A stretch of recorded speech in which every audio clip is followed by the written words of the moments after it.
let's do an exercise for deep manifesting.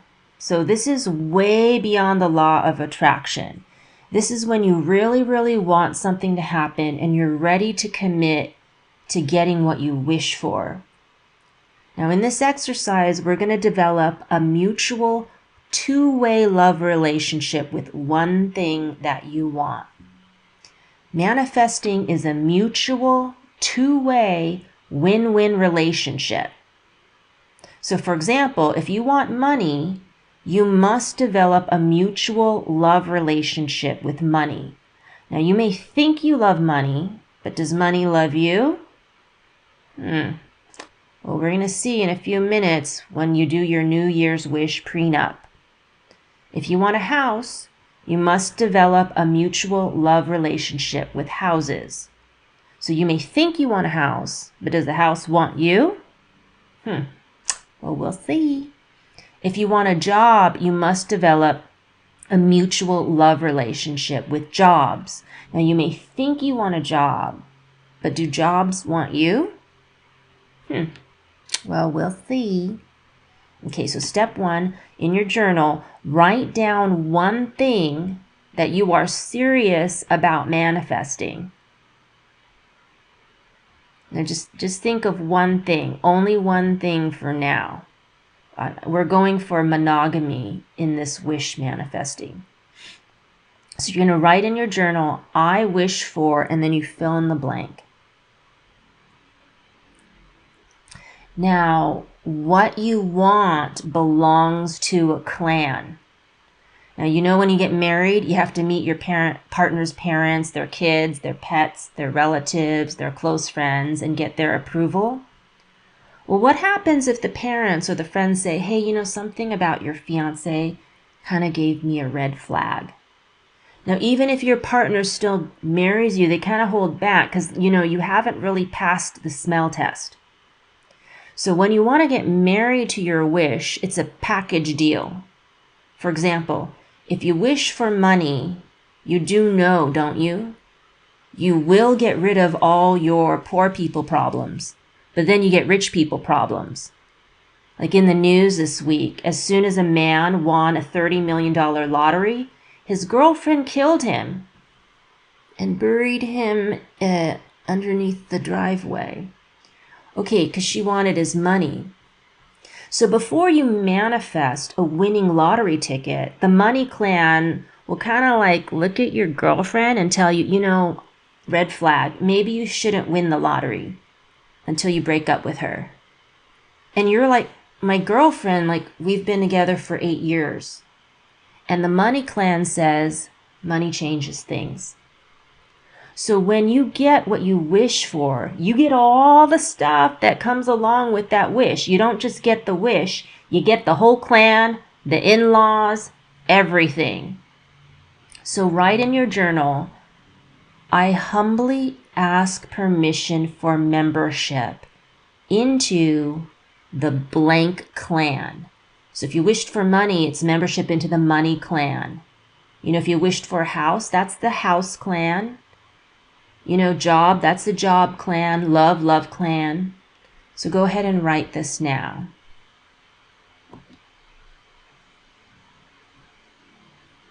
I want to give you an example. This woman wanted love, but she's had bad karma with the man clan. So what is the man clan? It's men in general, the male species. She was angry at men, yet wanted to be loved by one of them. Your heart is a field. You cannot poison the soil and still grow a healthy crop. And while she doesn't want 100 men to love her, just one, it's the same thing. All relationships are grown from the same soil, which is your heart.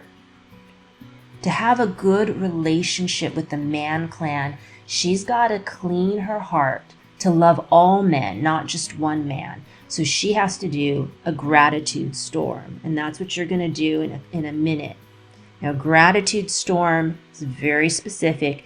You have to pick a real life example.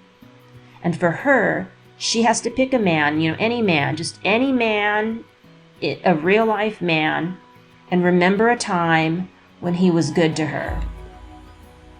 So she thinks of that moment when he was good to her, and either in that moment back then, she was able to fully receive it. And she remembers how she felt and what she smelled and what she heard and saw and tasted and thought in that moment that he was good to her. Now, let's say she wasn't really able to receive his goodness back then. Okay, so then that's fine. Then right now, think about that moment. And she fully receives how good he was to her and allows herself to feel how good that man was, to hear how good his voice sounded, to remember how good everything in the room smelled, how good the hair on the knuckles of his hand looked when he handed her that paper bag with her blueberry muffin, and how good the words tasted in her mouth as she said, "Thank you," and how good it felt when he exhaled while receiving her thank you, and then slowly turned away to serve the next customer. She has to think of a single moment in her past where she can remember savoring her gratitude for the man plan. Or think of that moment right now and receive the goodness of the man plan. So you think of goodness like as a $100 bill that someone leaves on the counter for you. If you take in their goodness and you receive it fully, your heart fills with gratitude. It's like taking their $100 worth of goodness into yourself. But when you don't allow yourself to feel how good they are, it's kind of like leaving that $100 bill on the counter and walking away. So go back right now in your mind and go get your abundance, meaning find a moment in your past, a real life example, when you were face to face with someone or something from your wishes clan, and remember or imagine how good it looks and feels and sounds and smells and tastes. And start journaling right now while I give you some examples. If you want money, think of a time when you got some money and remember how lucky you felt and do a gratitude storm. If you want a house, do you remember walking by a house all lit up with Christmas lights shining in the rain and how it made you dream? If you want a job, do you remember watching a TV show with someone who had a job that was their mission and knowing that's what you want your career to be like? Do your gratitude storm now and write it in your journal.